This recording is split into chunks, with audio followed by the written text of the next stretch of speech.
Comment vendre facilement? Salut, c'est Hervé Eric, j'espère que tu vas bien. Et aujourd'hui, je vais te partager les 3 mantras à se rappeler pour transformer ce qui est parfois compliqué, ce qui est parfois difficile en quelque chose de beaucoup plus simple, ce qu'on appelle la vente. Vous allez voir qu'on fait la plupart du temps tous la même erreur. Ça s'appelle même la vente en elle-même. C'est parce qu'on a une mauvaise vision de ça. Tout d'abord, on sait à quel point c'est indispensable de vendre. La définition de la vente, c'est échanger des produits et des services contre de l'argent.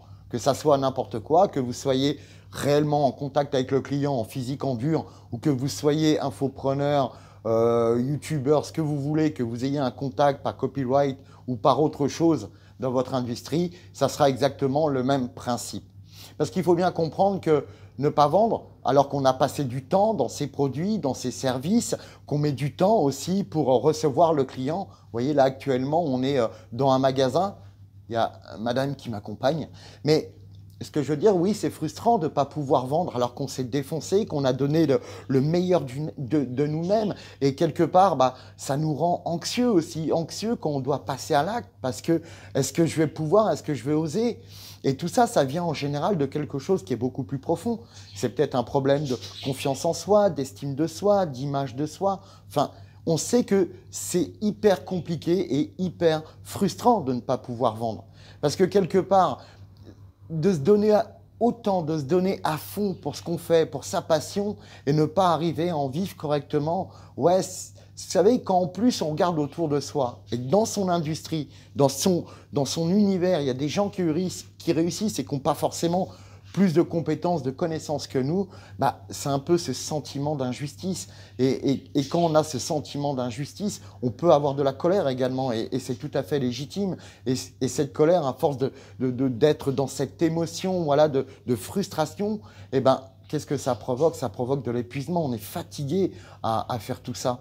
Donc, effectivement, on peut compenser. Il y a plein de techniques. On va vous promettre des stratégies magiques. On va vous vendre des ventes automatiques. On va faire de la publicité, de la communication.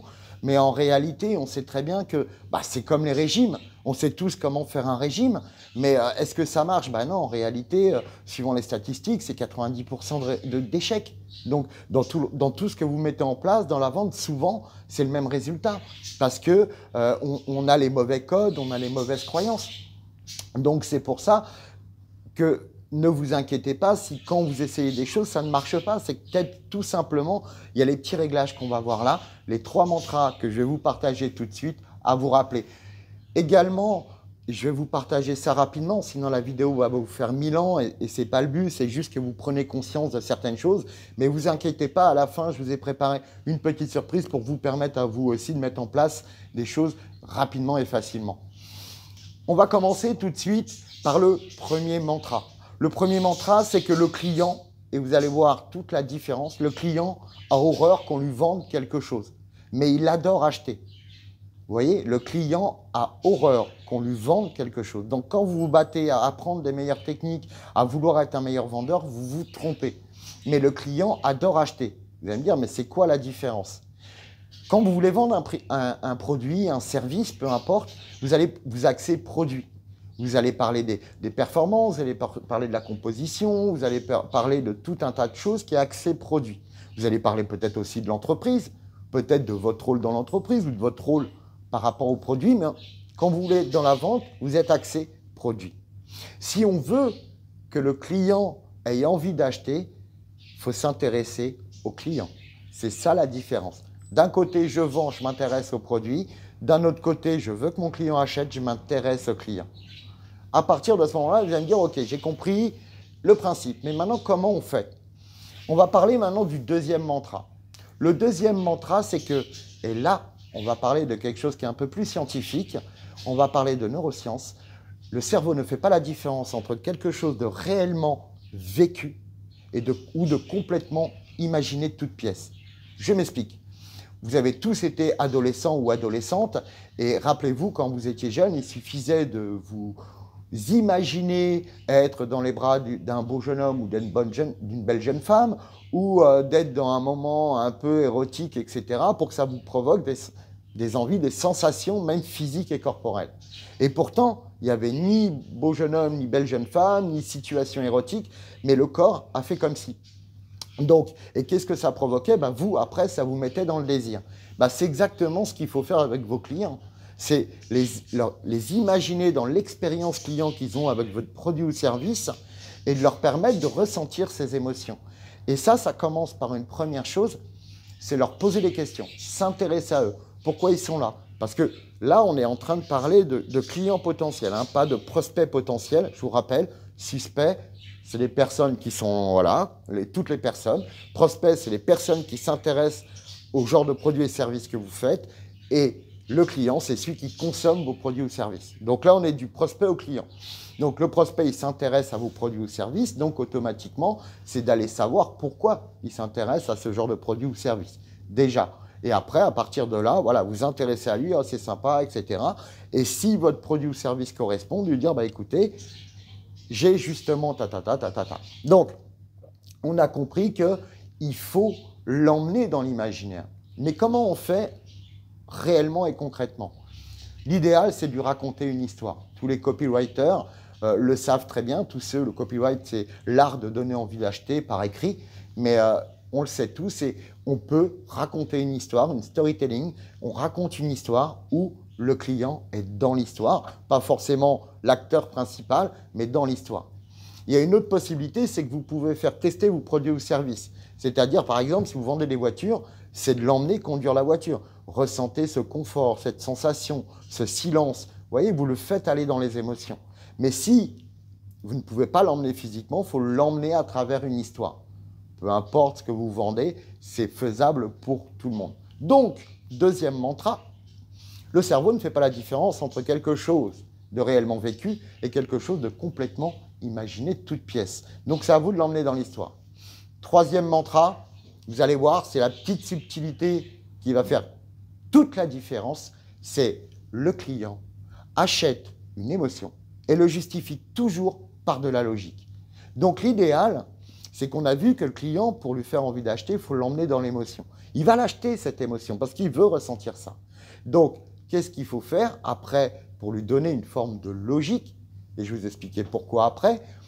La logique, vous allez l'obtenir grâce à un petit caractère d'urgence ou d'exclusivité ou quelque chose comme ça.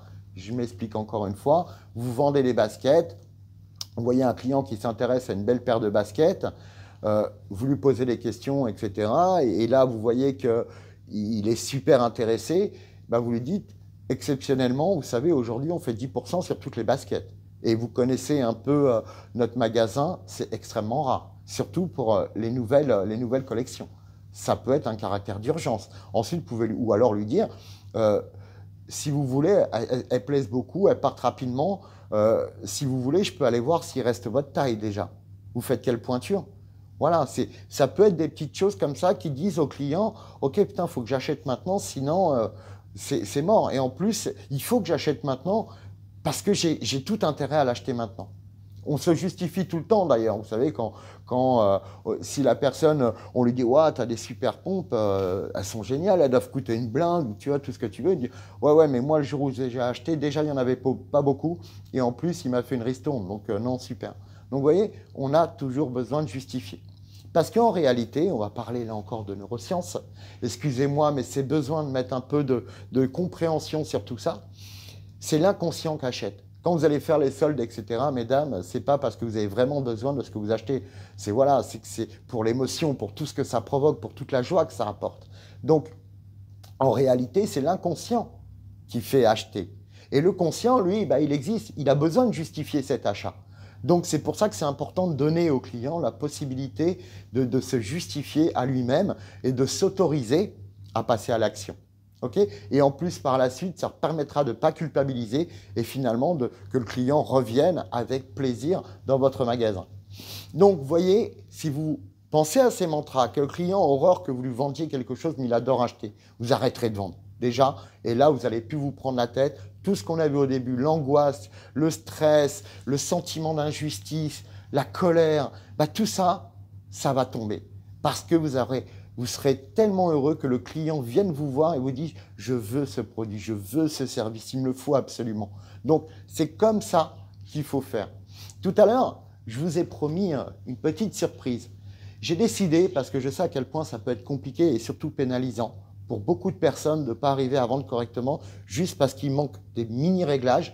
Je vous propose un rendez-vous juste derrière. Vous cliquez sur le lien, c'est complètement gratuit. C'est vous et moi, on va échanger et on va aller chercher comment mettre en place une stratégie de vente qui vous corresponde. Parce que vous savez, tous les top vendeurs que j'ai pu rencontrer, tous les top vendeurs qui sont autour de vous, ils ont des qualités communes.